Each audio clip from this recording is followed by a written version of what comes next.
Hello दोस्तों, हम लोग देखने वाले हैं आरआरबी जेईई के प्रीवियस ईयर क्वेश्चन पेपर, जिसमें पिछले साल 9 शिफ्टों में पेपर हुआ था। तो इसमें फर्स्ट शिफ्ट का पेपर हम देख रहे हैं। बाकी 8 शिफ्ट का पेपर हम नेक्स्ट वीडियो में धीरे धीरे करके देखेंगे। तो सबसे पहले फर्स्ट शिफ्ट का क्वेश्चन देखते हैं। आइए पहला क्वेश्चन नंबर पहला देखते हैं। ठीक है। ठीक। प्रतिदिन 8 घंटे कार्य करते हुए 17 आदमी 16 मीटर लंबी खाई खोदता है। ठीक है।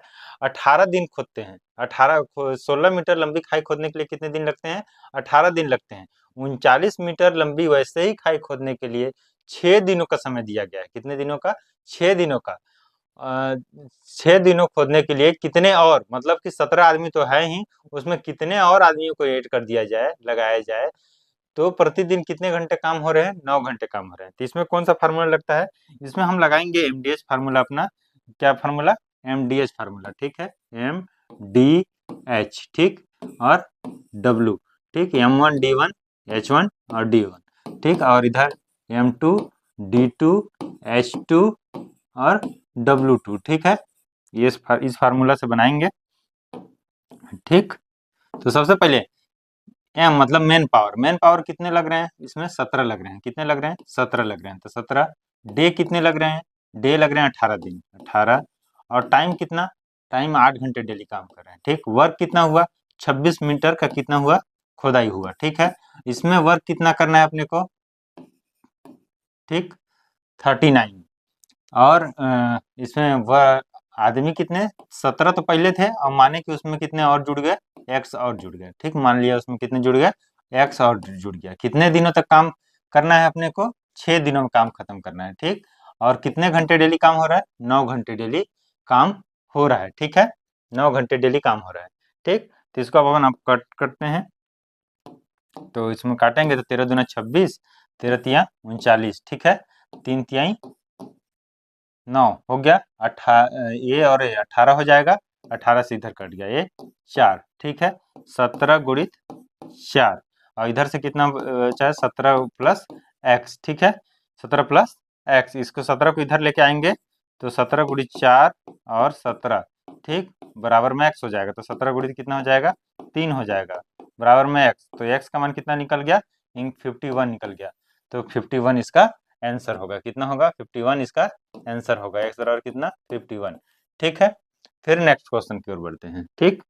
आप एक दुकानदार किसी वस्तु को 470 रुपए में खरीदता है। कितने में खरीदता है? 470 रुपए में खरीदता है। 20% का लाभ अर्जित करने के लिए 470 सीपी कितना है? कॉस्ट प्राइस कितना है उसका? 470 है। ठीक। और 20% लाभ अर्जित करता है। 20% लाभ अर्जित करता है। 10% कितना हो जाएगा उसका? 74 रुपए। और 20% कितना हो जाएगा? 144 रुपए। 20% लाभ अर्जित करने के लिए कितना में बेचेगा वो? सेलिंग प्राइस कितना हो जाएगी? सेलिंग प्राइस उसका हो जाएगी 20% ना, 20% कितना हो जाएगा? 20% कितना होगा? 74। 74 का डबल कितना हो जाएगा? 74 का डबल कितना हो जाएगा? 17 दूना 140 और 140 ना, 148। 74 का कितना हो जाएगा डबल? 148। उसको जोड़ेंगे जब 8 8 और 8। ठीक है। कितना हो जाएगा? 8 8 और 8 बी नंबर। ठीक। 70 दून का 140 और 4 का 8, 148। 20%। ठीक है। दो नल एक टंकी को क्रमशः 20 घंटे, 2 घंटे और 54 घंटे में भर सकती है। देखिए 2 नल है, मान लीजिए ये है और क्या है? बी है। ये कितने घंटे में भर सकती है? 2 घंटे में भर सकती है। और ये कितने घंटे में भर सकती है? 54 घंटे में भर सकती है। तीसरी नल सी। ठीक। वह खाली कर सकती है, मतलब माइनस में खाली कर सकती है, मतलब माइनस में कितने मिनट में खाली कर सकती है? 54 घंटे में खाली कर सकती है। ठीक। 54 घंटे में खाली कर सकती है। तो यदि सभी नलों को एक साथ खोल दिया जाए, तो ऐसे क्वेश्चन को क्या करते हैं? इस साइड में जो अभी आता है इसको बराबर करने की कोशिश करते हैं। तो इसमें 27 का मल्टीप्लाई कर देंगे तो बराबर हो जाएगा। इधर भी 27 का मल्टीप्लाई कर देते हैं। ये 1 है और ये भी 1 है। ठीक। अब इसका कितना हो जाएगा? इसका कितना हो जाएगा? 54 हो जाएगा। कितना हो जाएगा? 54 हो जाएगा। जब ये और ये क्या हो जाएगा? कट जाएंगे। क्या हो जाएंगे? ये और ये कट जाएंगे तो कितना हो जाएगा? 27 ए बराबर 27। इधर कितना है? 27 है। ये 27 बचा। ठीक। और यहाँ कितना है? 54 है। तो 54 बटे कितना हो जाएगा? 27। तो 27 दूना 54। ये तो ऐसे ही दिख रहा था कि अगर जितना पानी निकल रहा है उतना पानी, जितना पानी उसमें जा रहा है उतना ही पानी निकल रहा है, तो कभी टंकी कभी भरेगी ही नहीं। जितना पानी, मान लीजिए किसी टंकी से जितना पानी निकल रहा है 54 घंटे में भर सकता है कोई भी टंकी, और 54 घंटे में खाली हो सकता है, मतलब जितना पानी जा रहा है उतना पानी निकल भी रहा है। बट उसमें 2 घंटे नल 2 घंटे में भरने वाली एक नल और लगी है, तो 2 घंटे में भर जाएगी। लेकिन बाकी क्वेश्चन के लिए मेथड काम करता है, तो ये मेथड ध्यान रखेंगे, तो इसका ऑप्शन नंबर ये हो जाएगा। ठीक है, ऑप्शन नंबर ए। देखिए 12 फरवरी 2024 से लेके 13 फरवरी, मतलब कुल 3 महीने की बात कर रही है। 3 मतलब कि 12 फरवरी से लेके 12 फेब से लेके कितना, से लेके 13 अप्रैल के बीच में, 13 अप्रैल के बीच में अपने को क्या निकालना है, अवधि में ब्याज निकालना है। कितना कितना दिया है, 4000 का, कितना 4000 का ब्याज निकालना है। ठीक, किस दर पे दिया हुआ है, दर क्या है, दर है आपका, ठीक 2024 की बात कर रहा है, मतलब लीप ईयर की बात कर रहा है। कैसे, जो भी ईयर 4 से डिवाइड हो जाए, वो 4 से टोटल डिवाइड हो जाए, वो क्या होता है, लीप ईयर होता है। तो 4 से टोटल डिवाइड हो जाएगा, लीप ईयर होगा। लीप ईयर का मतलब उस वर्ष में 366 दिन होंगे। कितने दिन होंगे, 366 दिन होंगे। और फरवरी में कितने दिन होंगे, फरवरी में 29 दिन होगा। ठीक, तो 12 दिन, 12 फरवरी की बोल रहा है, तो कितना बचा, 17 दिन उस फरवरी माह में बचा। ठीक, मार्च हमेशा 31 दिन का होता है। ठीक, अप्रैल में 13 दिन का बात कर रहे हैं, तो 13 दिन, इस दिनों ये सबको जोड़ेंगे तो कितना हो जाएगा, अगर अपने को वो निकालना हो, समय निकालना हो, तो इन सबको जोड़ेंगे और 366 से भाग दे देंगे, तो ये कितना हो जाएगा, 61 हो जाएगा। 61 में 366 से भाग देंगे तो कितना हो जाएगा, कितना हो जाएगा, इसको 1 और इसको कितना हो जाएगा, 6। ठीक है, 1/6 ईयर, 1/6 ईयर। और जब अपने को ब्याज निकालते हैं, साधारण ब्याज निकालते हैं, तो क्या होता है, मूलधन, मूलधन कितना है, 4000 गुणित दर, दर कितना है, समय 1/6 बटे में 100। ठीक है, ठीक, बटे में क्या हो जाएगा, 100 हो जाएगा। ठीक ना, 100 हो जाएगा। देखिए ये 2 जीरो से 2 जीरो कैंसिल आउट हो गया, बचा का ये कितना है, ये आधा हो जाएगा 3, ये आधा हो जाएगा कितना, 20, कितना हो जाएगा, 20। जब इसको मैं वो करूंगा, क्या करूंगा, इसको मल्टीप्लाई करूंगा, तो 100 हो जाएगा, और 20 पॉइंट पॉइंट इसको अगर मैं 20 से मल्टीप्लाई करूं, किससे मल्टीप्लाई करूं, 20 से 50, मतलब 105।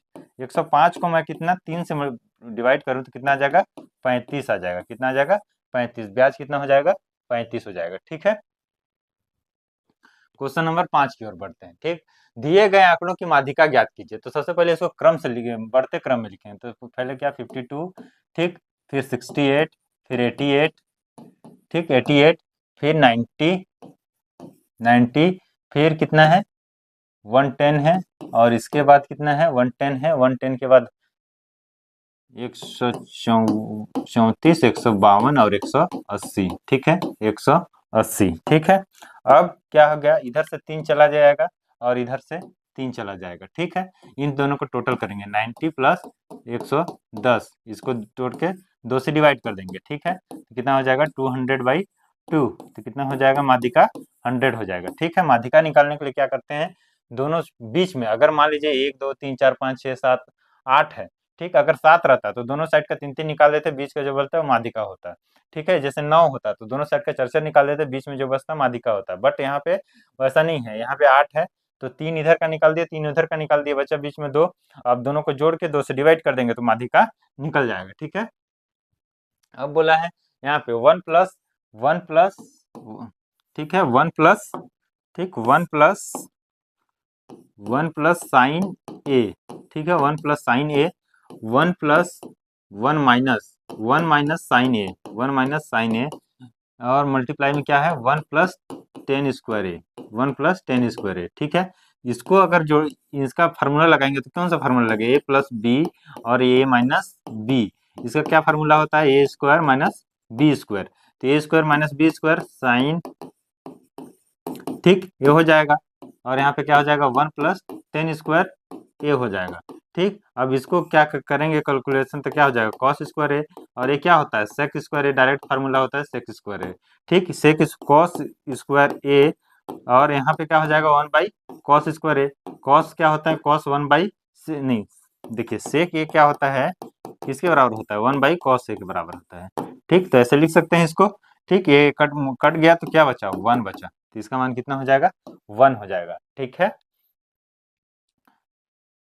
क्वेश्चन नंबर 7, क्वेश्चन नंबर 7 की ओर जब चलेंगे, क्वेश्चन नंबर 7 की ओर जब चलेंगे, ठीक है। क्वेश्चन नंबर 7, एक दुकानदार किसी पंखे पर उसके क्रय मूल्य से 20% अधिक अंकित करता है। क्रय मूल्य से 20% अधिक क्या अंकित करता है? 20% मतलब 1/5, ठीक है। अधिक मूल्य अंकित करता है, उस पर 10% की छूट देता है। 10% की क्या दे देता है? छूट देता है। 150 रुपये लाभ अर्जित करता है। पंखे की अंकित मूल्य ज्ञात कीजिए। सबसे पहले कॉस्ट प्राइस और मार्क प्राइस, मार्क प्राइस मतलब अंकित मूल्य, और सेलिंग प्राइस के बारे में बात करते हैं, ठीक है। तो अगर मैं मानूं कि 5 रुपये मेरा कॉस्ट प्राइस है, मैं मान लूं कि 5 रुपये मेरा कॉस्ट प्राइस है, तो अंकित मूल्य कितना होगा? मार्क प्राइस कितना होगा? 6 रुपये होगा, क्योंकि 5 का 20% कितना होता है? 1 होता है, उसमें जोड़ देंगे तो कितना हो जाएगा? 6 हो जाएगा, ठीक है। और बोला 10% छूट दे दूंगा। मैं 6 का अगर 10% निकालूं तो 0.6 होता है, और 0.6 अगर मैं छूट दे रहा हूँ इसमें, तो कितना बचेगा? अगर 0.6 में छूट दे रहा हूँ तो कितना बचेगा? 5.4 बचेगा। 5.4 में मैं उसको सेल कर रहा हूँ, ठीक है। और यदि लाभ, अगर मैं से कॉस्ट प्राइस मतलब क्रय मूल्य में से विक्रय मूल्य को घटा दूं तो लाभ मिल जाएगा। तो ये अपना लाभ हो गया। लाभ कितना मिला मेरे को? 0.4 मिला। बट बोल कितना रहा है कि 150 रुपये लाभ अर्जित हुआ है, ठीक। तो मैं 6 का वैल्यू निकालना है, 6 का वैल्यू निकालना है, तो कितना कितना का मल्टीप्लाई करूंगा 0.4 में कि 6 आ जाए।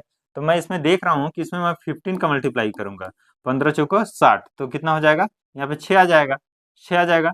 अब जब 6 आ जाएगा 15 का मल्टीप्लाई करने पे, तो इसमें भी 15 का मल्टीप्लाई करूंगा। जब 15 और 15 का गुणा हो जाएगा तो कितना हो जाएगा? 225, और यहाँ पे 0, तो 22.50 रुपए होंगे। क्या होंगे?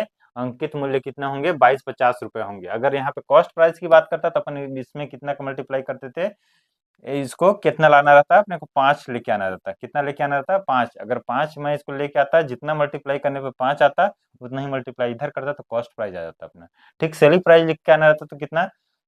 5.4 लेके आना रहता। जितना का मल्टीप्लाई करने से 5.4 आता, उतना ही का मल्टीप्लाई इधर भी कर देता मैं, तो क्या हो जाएगा? सेलिंग प्राइस आ जाता है, ठीक है। ठीक, फिर नेक्स्ट क्वेश्चन की ओर बढ़ते हैं। किसी चतुर्भुज की तीनों कोणों का योग, 3 कोणों का योग कितना है? चौथे कोण, चतुर्भुज के चारों कोणों का योग कितना होता है? 360 होता है, ठीक। और इसको मैं जोड़ूंगा तो कितना आ जाएगा? 5, ठीक। 1, 10, 10, 18, 25, 250, ठीक है, 250। अब मैं घटाऊंगा तो कितना आ जाएगा? 110। तो चौथे कोण का मान कितना होगा? 110 होगा, ठीक है। सिंपल सिंपल क्वेश्चन आते हैं, बस एक आध दो क्वेश्चन ही ऐसे रहते हैं जो कि फंसाने वाले रहते हैं, ठीक है। वॉशिंग मशीन की कीमत एक टीवी की कीमत से 75% कम है। वॉशिंग मशीन की जो कीमत है वो टीवी की कीमत से कितना परसेंट कम है? 75% कम है। 3/4 लिखेंगे, ठीक है। 3/75 को क्या लिख सकते हैं? 3/4 लिख सकते हैं। तो वॉशिंग मशीन, ठीक है। टीवी, वॉशिंग मशीन की कीमत टीवी की कीमत है, माना टीवी की कीमत कितना है? 4 है, ठीक है। टीवी की कीमत कितना मान लिया मैं? 4 मान लिया। तो उसका 75%, 75% मतलब 3 रुपया कम कर दूंगा तो 1। वॉशिंग मशीन की कीमत कितनी हो जाएगी? 1 हो जाएगी, ठीक है। तो यदि वॉशिंग मशीन की कीमत में 77% की वृद्धि हो जाए, वॉशिंग मशीन की कीमत में कितनी परसेंट की वृद्धि? अगर 1 का 77 निकालेंगे तो 0, 1 का 77% निकालेंगे, ठीक है। 1 का 77% निकालते हैं तो कितना होता है? 0.77, और 0.778 करूंगा तो कितना हो जाएगा? 1.77 हो जाएगा, ठीक है। बोला है, और 27% की कमी, 27% की कमी किस में करूं? 27% की कमी इसमें करूं तो 4 का 27% कितना हो जाएगा? 4 का 27% कितना होगा? 27 दूना 52, 52 दूना 104, 104, मतलब कि 1.04 इसका हो जाएगा 4 का। अब इसमें मैं घटाऊंगा, ठीक है। इसमें मैं घटाऊंगा, अगर घटाता हूँ तो कितना हो जाएगा? अगर मैं घटाता हूँ तो इसको कितना हो जाएगा? 3, 2 रुपये, 27 दूना 27, 7 दूना 14, सॉरी ये 8 होगा ना, 7 चौका 28, ठीक।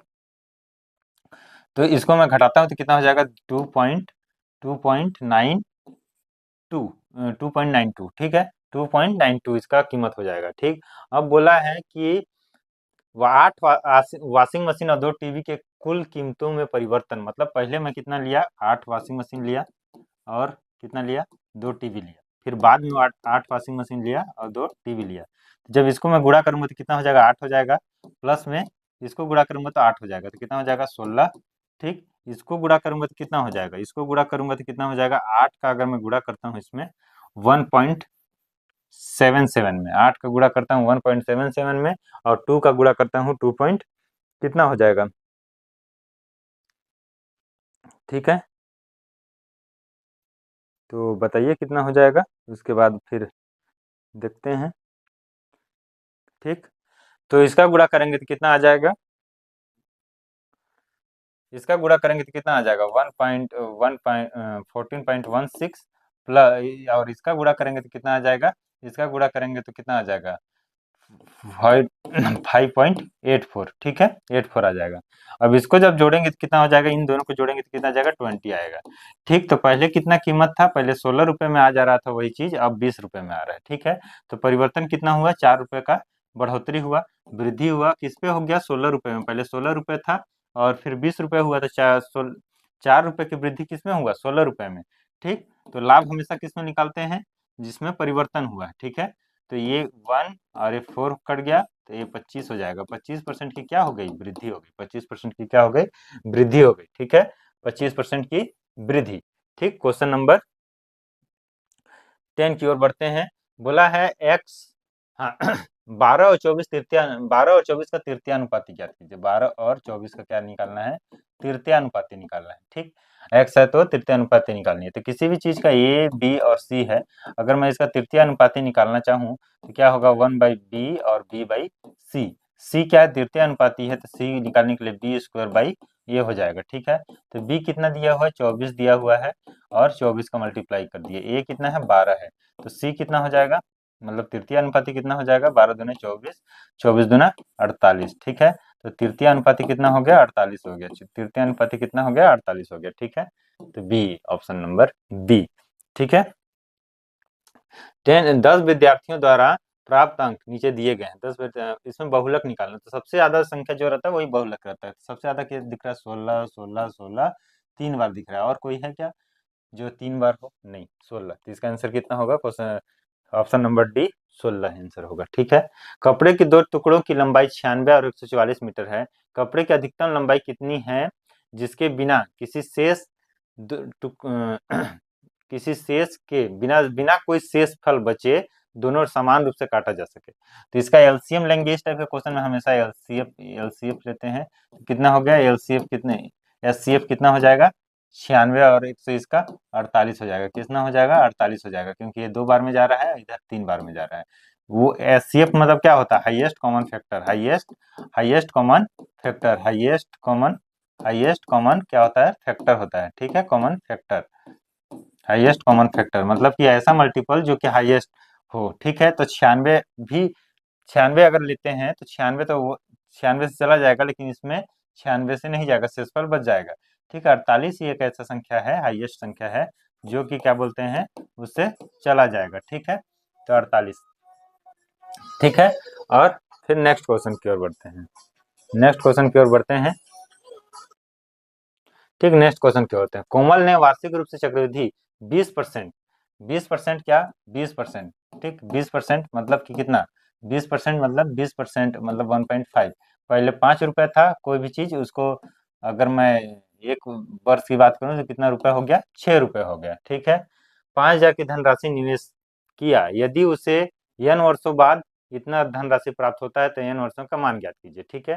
तो ऐसे क्वेश्चनों में क्या करते हैं, इतना दिया हुआ है, ठीक, इतना दिया हुआ है और इतना अपने को प्राप्त हुआ, ठीक है, प्राप्त हुआ, तो इसको क्या है 5 और 6 के फॉर्मेट में लेके आना है, ये कट गया, और इसको मैं 4 से काटूंगा तो 125 हो गया, और इसको मैं 4 से काटूंगा तो 4 दूना 8, और 4 एकम 4 दूना 8 हो गया, कितना है, हाँ 4 दूना 8 हो गया, और 4 एकम 4, 4 एकम 4, और ये 4 चौको 6 चौको 24 हो गया, ठीक है, ये इतना आ जाएगा, ठीक। अब मैं इसको काटूंगा तो किसका इस क्यूब हो गया, 5 का क्यूब हो गया, और ये कितना किसका क्यूब हो गया, 6 का क्यूब हो गया, तो यन जो यहाँ आता है, जो यहाँ पे आता है वो किसका मान होता है, यन मतलब वर्षों का मान होता है, तो यन वर्षों में मतलब 3 वर्षों में वो क्या हो जाएगा, पैसा 5,000 का 8,640 रुपये हो जाएगा, ठीक है। इसका आंसर नंबर बी होगा, 3 वर्ष, ठीक है। किसी समय एक बिजली के खंभे 42 मीटर छाया बनाती है, एक बिजली का खंभा है, ठीक है, इसकी ऊंचाई अपने को पता दिया नहीं है। ये कितना मीटर लंबी छाया बनाती है? 42 मीटर लंबी छाया बनाती है, 42 मीटर लंबी छाया बनाती है, ठीक। 42 मीटर लंबी छाया बनाती है, ठीक। उसी समय 12 मीटर ऊंची एक पेड़, 12 मीटर ऊंची एक पेड़, 12 मीटर ऊंची एक पेड़, ठीक, 12 मीटर ऊंची एक पेड़, ठीक, 16 मीटर लंबी छाया बनाती है। कितनी मीटर लंबी छाया बनाती है? 16 मीटर लंबी छाया बनाती है। तो खंभे की ऊंचाई ज्ञात कीजिए, ठीक है। ये मान लीजिए ऐसे बना देते हैं, मान लीजिए इसकी ऊंचाई और इसकी ऊंचाई का और इसकी ऊंचाई की तुलना करते हैं, ठीक है। ऐसे क्वेश्चनों में ऐसे ही किया जाता है, ठीक। ये इसकी ऊंचाई का तुलना कर लिया, 12 है इसकी ऊंचाई, ठीक। और इसकी ऊंचाई कितनी, इसकी परछाई कितनी है? इसकी परछाई 42 है और इसकी परछाई कितनी है? 16 है, ठीक। ये हो गया। अब इसको अपन करेंगे तो कितना हो जाएगा? 4 तिहाई 12, 4 चौको 16, ठीक। इसका मल्टीप्लाई वहां कर देंगे तो कितना हो जाएगा?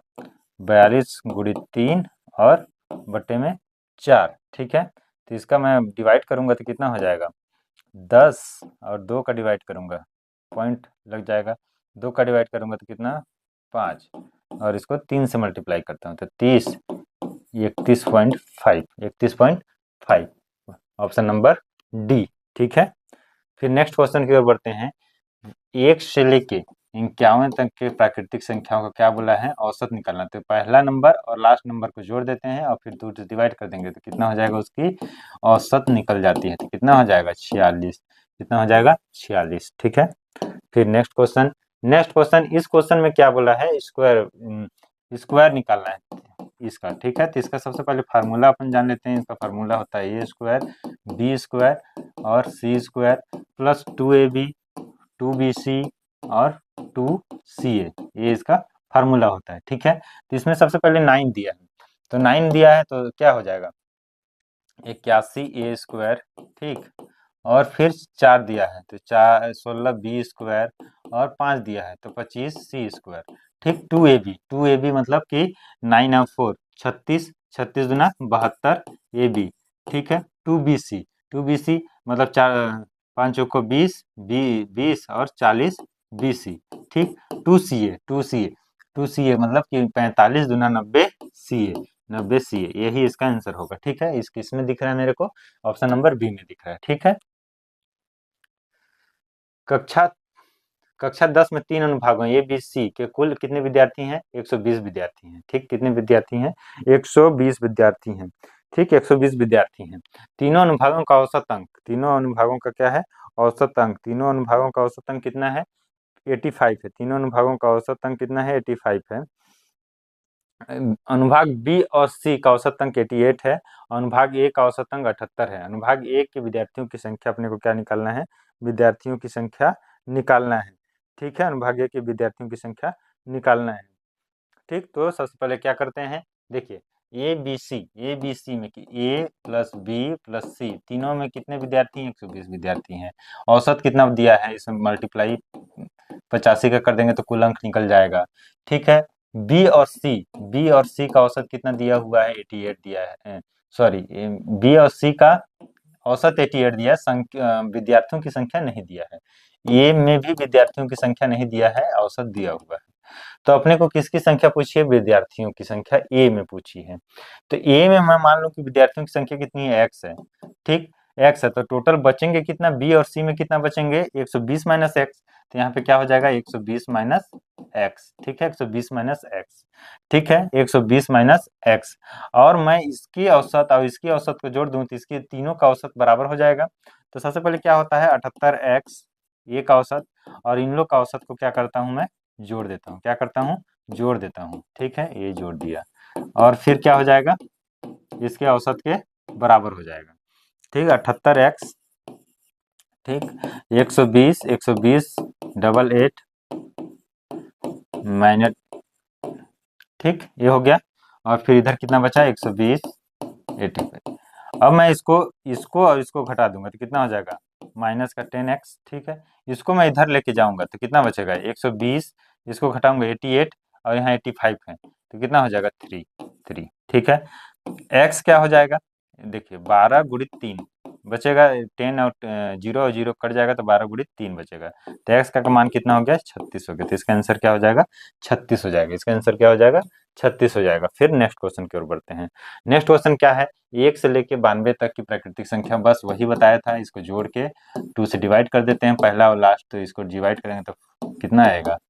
ठीक है, इतना आंसर होगा इसका। फिर नेक्स्ट क्वेश्चन की ओर, इसमें भी सेम फार्मूला लगाना है, सेम फार्मूला लगाना है, बाकी आंसर आपको मिल जाएगा। ठीक है, ए स्क्वायर बी स्क्वायर और सी square, formula 2ab 2bc bc और 2ca, सेम क्वेश्चन है, इसको आप बना लीजिएगा। ठीक, नेक्स्ट क्वेश्चन, एक व्यक्ति ने एक वस्तु को अंकित मूल्य पे D% की छूट, फिर से उसके समतुल्य छूट, मतलब फिर से D% की छूट, अंकित मूल्य कितना है? मान लीजिए अंकित मूल्य पे कितना परसेंट की छूट दे दिया, अंकित मूल्य इतना है। ठीक, इसमें D% की छूट, इसी जो अंकित मूल्य है उसी पे D% की छूट दे रहा है, फिर से एक बार D% की छूट दे रहा है। समतुल्य छूट की बात कर रहा है, मतलब D% की छूट दे रहा है।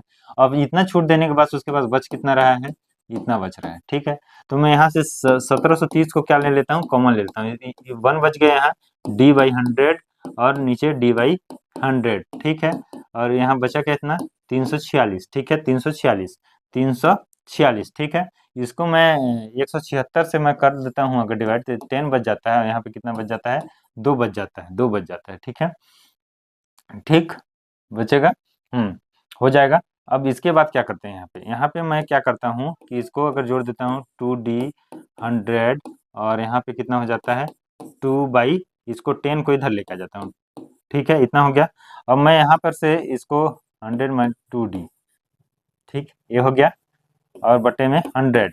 ठीक, और इधर कितना है? इधर हो जाएगा ये 1 और ये 5, और 5 इधर से इधर कटेगा तो कितना हो जाएगा? 20, और इधर चल जाएगा तो कितना हो जाएगा?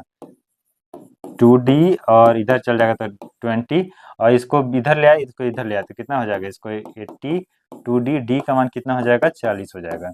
ठीक, D का मान कितना हो जाएगा? 40। तो इसका आंसर कितना हो जाएगा? 40 हो जाएगा। ठीक है, एक संख्या, इस क्वेश्चन को थोड़ा ध्यान से देखिए ना, नया पैटर्न का क्वेश्चन है, थोड़ा सा फंसाने की कोशिश किया इसमें। एक संख्या का तंबू, सबसे पहले क्या है? एक संख्या का तंबू है। कितना है? एक संख्या का तंबू है। ठीक, ये तंबू है। ठीक, तंबू है। ठीक, 30 व्यक्ति रह सकते हैं इसमें। कितने व्यक्ति रह सकते हैं? 30 व्यक्ति। प्रत्येक व्यक्ति के सांस लेने के लिए जमीन जमीन पे कितनी जगह है? जमीन पे ये जो है, ये इसका वृत्त जो वृत्त बना है, ये ही जमीन पे जगह है। ठीक, ये इतना ही जगह है, इतना ही जगह है, तो इसका क्षेत्रफल कितना होता है? πr² होता है। ठीक, लेकिन यहाँ पे जगह, जमीन के जगह अपन को दिया है एक व्यक्ति के लिए 5 स्क्वायर मीटर, और 30 व्यक्ति हैं, तो इसका क्षेत्रफल अपने को इनडायरेक्टली दे दिया कि इतना है, दे दिया, πr² का मान दे दिया। ठीक, और क्या बोलते हैं? सांस लेने के लिए 120 स्क्वायर मीटर, सांस लेने के लिए, मतलब इसका क्षेत्रफल इनडायरेक्टली दे दिया। कितना दे दिया? सांस लेने के लिए, मतलब पूरी, देखिए हवा तो सब में भरी हुई है ना, पूरे में हवा भरी हुई है ऊपर से लेके नीचे तक।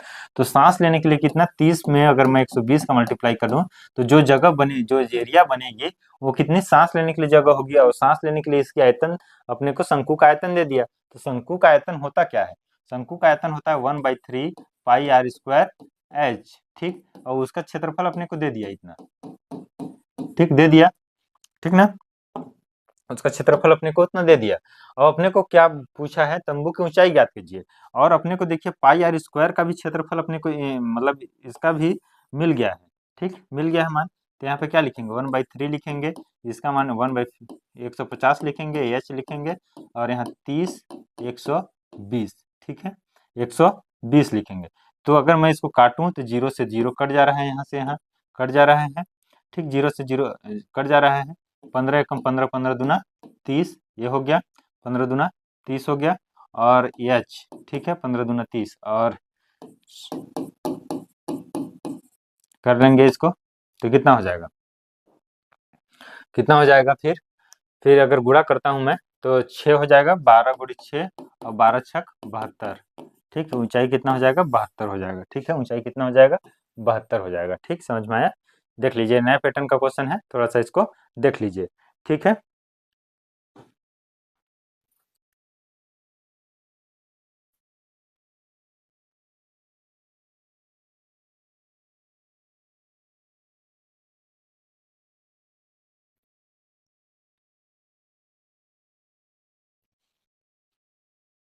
ठीक, फिर आगे बढ़ते हैं। आगे क्या है, देखिए 11 से विभाज्य कोई भी संख्या दी हुई 11 से विभाज्य की उसकी ये होती है कि अगर मैं उसको उसके अल्टरनेट नंबर को मतलब 58K74764 अल्टरनेट नंबर को क्या करूं मैं, अल्टरनेट नंबर को अगर जोड़ दूं और फिर अल्टरनेट नंबर ये नहीं होगा ना, अल्टरनेट नंबर मतलब एक को छोड़ के एक कितना है 7, अगर मैं इसके बाद ये आ जाएगा, इसके बाद ये आ जाएगा, ठीक है। तो मैं इसको अगर जोड़ दूं और इसके साथ इसको कर दूं, घटा दूं, तो इसका कितना हो जाएगा 8, 8 4 12, 12 19, 19 और इसमें कितना हो जाएगा 5K 11, 11 माइनस के, ठीक। अगर 11 से डिवाइड होना चाहिए, या तो 11 से विभक्त होने के लिए, या तो ऊपर वाला जीरो आना चाहिए। तो मैं इसमें देख रहा हूँ कि 11 से डिवाइड तो हो नहीं सकता, क्यों, क्योंकि यहाँ पे के का कितना हूँ मान होगा तो जीरो आ सकता है, तो के कितना मान होगा तो जीरो आ सकता है, 8 हो सकता है, ठीक है। 8 मान हो सकता है तो जीरो आ जाएगा, तो के बराबर कितना हो जाएगा 8 हो जाएगा, के बराबर कितना हो जाएगा 8 हो जाएगा। और के का मान यहाँ रखूँ मैं इसमें, ठीक है। तो 8 8 64 और त्रिगुणित ए, तो 64 हो जाएगा, और यहाँ पे 8 त्रिकी 24, तो कितना बचेगा 40, कितना हो जाएगा 40, ठीक है 40, 40, ठीक है, कितना हो जाएगा 40, ठीक 40, ठीक है। फिर नेक्स्ट क्वेश्चन की ओर चलते हैं। राधिका अपने कार से 230 किलोमीटर की दूरी, 230 किलोमीटर की दूरी राधिका अपने कार से कितना 230 किलोमीटर की दूरी कितना 46 किलोमीटर, मतलब औसत चाल से कितना है 46 है। तो इसमें कितना समय लगेगा इसको, कितना 6 पंचे 30, 5 घंटे घंटे समय लगेगा, ठीक है। और 400 किलोमीटर की दूरी कितनी स्पीड से 100 किलोमीटर की स्पीड, तो इसमें कितना समय लगेगा 4 घंटे समय लगेगा, कितना 4 घंटे समय लगेगा। तो औसत चाल निकालना है, जब भी औसत चाल निकालना हो तो औसत दूरी बटे औसत समय। औसत दूरी कितनी होगी, औसत दूरी होगी 230 प्लस 400, ठीक है 400, और औसत समय कितना होगा 4 गुणित 4 प्लस 9, तो इसको जोड़ेंगे तो कितना हो जाएगा 630, 9, ठीक 7 से जाएगा, ठीक है। कितना 70, कितना आ जाएगा इसका 70 हो जाएगा, ठीक है 70 हो जाएगा, ठीक। इसका मान कितना हो जाएगा 70 हो जाएगा, एक बार देख लीजिए। फिर नेक्स्ट क्वेश्चन की ओर बढ़ते हैं।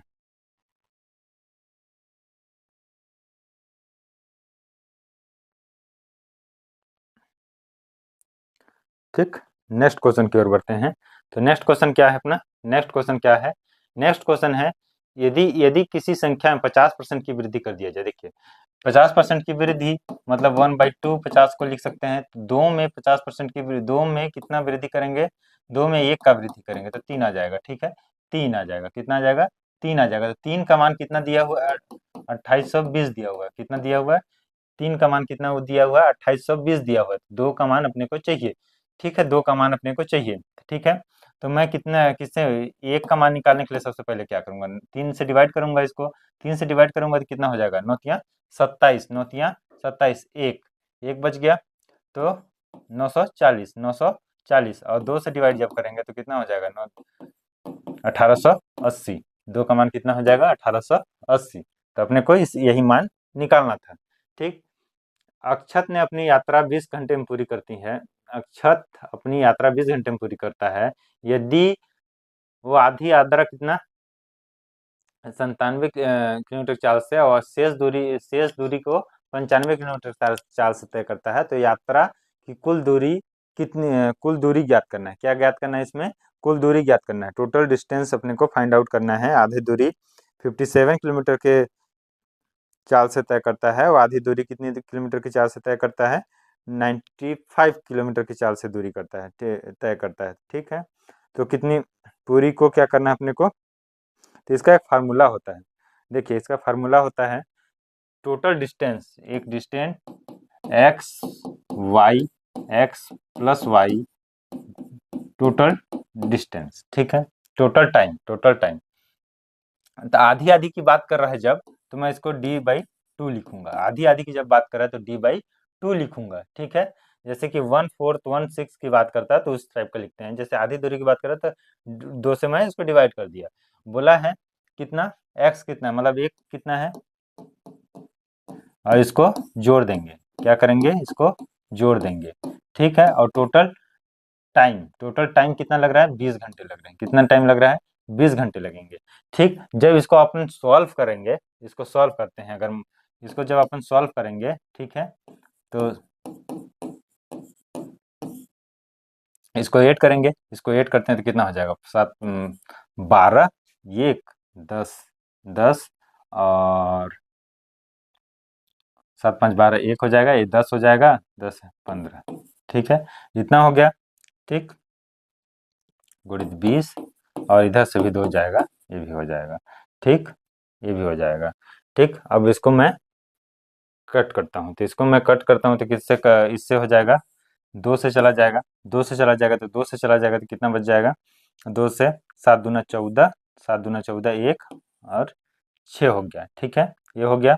अब किसी से जाएगा क्या, जब इसको हम लोग सॉल्व करेंगे, इसको अपन सॉल्व जब करेंगे, ठीक है, थोड़ा सा कैलकुलेट करेंगे तो कितना है, 1425 आंसर आएगा। इसका आंसर कितना आ जाएगा, 1425। इसको जब अपन कैलकुलेट करेंगे तो टोटल डिस्टेंस कितना आ जा रहा है, टोटल दूरी कितना आ जाएगा, 1425 आ जाएगा। इसको अपन कैलकुलेट करके देख लेंगे, कैलकुलेट करने के बाद अपन कितना आ जाएगा, 1425 आ जाएगा। ठीक है, नेक्स्ट क्वेश्चन की ओर चलते हैं।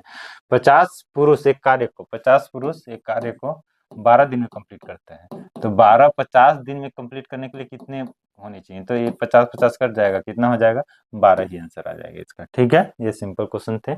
ठीक, एक वर्गाकार भूखंड, ठीक, इसके क्षेत्रफल क्या होती है, इसकी भुजा का स्क्वायर होता है, इसका क्षेत्रफल जो होता है क्या होता है, भुजा का स्क्वायर। इसका दिया हुआ कितना, 289, किसका स्क्वायर है, ये है अपना 17 का, किसका, 17 का है। ठीक है, तो कितना हो जाएगा इसका आंसर, 17 हो जाएगा। ठीक है, नेक्स्ट क्वेश्चन की ओर बढ़ते हैं। यदि एक समद्विबाहु त्रिभुज के दो भुजाएं, समद्विबाहु त्रिभुज बना लेते हैं सबसे पहले, तो समद्विबाहु त्रिभुज बना लिए जिसकी दो भुजाएं बराबर होती हैं। ये दो भुजाएं, ये वाली भुजाएं की बात कर रहा है, कितनी भुजाएं हैं, 100 है, इधर भी 100 है। ठीक, आधार कितना है, आधार इसका 56 है, तो ये 28 हो गया और ये भी 28 होंगे। ठीक है, ये भी 28 होंगे। ठीक, तो अपन ट्रिपलेट पढ़े थे, ये ट्रिपलेट बनाएगा बनाएगा तो सबसे पहले अपन देखिए, यहाँ कितना 100 दिख रहा है, 100 दिख रहा है, नीचे कितना दिख रहा है, 28 दिख रहा है, कितना दिख रहा है, 28 दिख रहा है, 28 दूना 56। ठीक है, 28 दिख रहा है, तो किसका ट्रिपलेट दिख रहा है, ये अपन देखिए, 7, 7, 7, 24, 25, 7, 24, 25 का ट्रिपलेट होता है। तो मतलब इसमें 4 का गुणा करेंगे तो 28 हो जाएगा, और इसमें 4 का गुणा करेंगे तो, इसमें 4 का गुणा करेंगे तो 100 हो जाएगा, और इसमें 4 का गुणा करेंगे तो 96 हो जाएगा। कितना, 96 हो जाएगा, तो ये क्या हो जाएगा, 96। तो किसका क्षेत्रफल निकालने बोला है, त्रिभुज का क्षेत्रफल क्या होता है, आधार गुणित ऊंचाई होता है, 1/2 आधार गुणित, आधार कितना है 56 और ऊंचाई कितना है 96। ठीक है, 96। अभी मैं करूंगा तो कितना हो जाएगा, 25, 25, 25 और कितना हो जाएगा, 25 और 3, 25 और 3 कितना हो जाएगा, 28, 28 और इसका 96 का गुणा करूंगा, 96 का गुणा करूंगा तो 8 छक 8 छक 72, लास्ट में कितना आ रहा है, 72 आ रहा है, तो कितना हो जाएगा ये 26, 72। ठीक है, 26 यूनिट डिजिट से क्वेश्चन को देखिए, सबसे पहले लास्ट का गुणा करेंगे, जो आएगा देखिए 2 किसी के लास्ट में नहीं है ना, सिर्फ एक के इसमें है, तो अपन वही आंसर मानेंगे। इससे पहले वाले क्वेश्चन में भी ऐसा ही कर सकते हैं। ठीक है, ज्यादा कैलकुलेशन अपने को वहाँ पे नहीं करना रहता है। ठीक, इसमें भी सेम फार्मूला लगेगा, क्या लगेगा, ए स्क्वायर बी स्क्वायर प्लस सी स्क्वायर का स्क्वायर इसका, तो क्या हो जाएगा, ए स्क्वायर बी स्क्वायर सी स्क्वायर प्लस 2ab 2bc और 2ca। ठीक है, 2ca की बात कर रहे हैं यहाँ पे, तो यहाँ पे कितना है, 8a plus 3b plus 9c का स्क्वायर, तो कितना हो जाएगा, 8 अठियाँ 64 का 64a 9b स्क्वायर, ठीक, 81c स्क्वायर, फिर इसका मल्टीप्लाई 8 दूना 8 तरीके 24, 24, 24, 24, 24ab। ठीक है, 24ab, 24ab 9 27, 27, 27, 27, 54bc, 54bc और 54bc, अब इसका 72, 144, 144 क्या हो जाएगा, सी हो जाएगा। ठीक, ये इसका आंसर हो जाएगा, ये इसका आंसर हो जाएगा। फिर नेक्स्ट एंड लास्ट क्वेश्चन, क्या बोला है कि इसको सॉल्व कीजिए, इसको क्या करना है, सॉल्व करना है। तो सबसे पहले अपन क्या करते हैं, सबसे पहले अपन भाग देते हैं, क्या देते हैं, भाग देते हैं। तो भाग देते हैं तो कितना हो जाएगा, 4 हो जाएगा और ये 9 हो जाएगा। तो इसको सॉल्व कर देंगे तो कितना हो जाएगा, 20 और 9 11। ठीक, ये अपना 30 क्वेश्चन अपन सॉल्व कर लिए। हर शिफ्ट में 30 क्वेश्चन मैथ के पूछे गए थे। 30 फर्स्ट शिफ्ट के 30 क्वेश्चन सॉल्व कर लिए तब तक। ठीक है, अब नेक्स्ट शिफ्ट के क्वेश्चन हम नेक्स्ट वीडियो में देखेंगे। तब तक के लिए धन्यवाद। लाइक कीजिए और सब्सक्राइब कीजिए, जितना से अधिक हो सके उतना सपोर्ट कीजिए। तब तक के लिए धन्यवाद।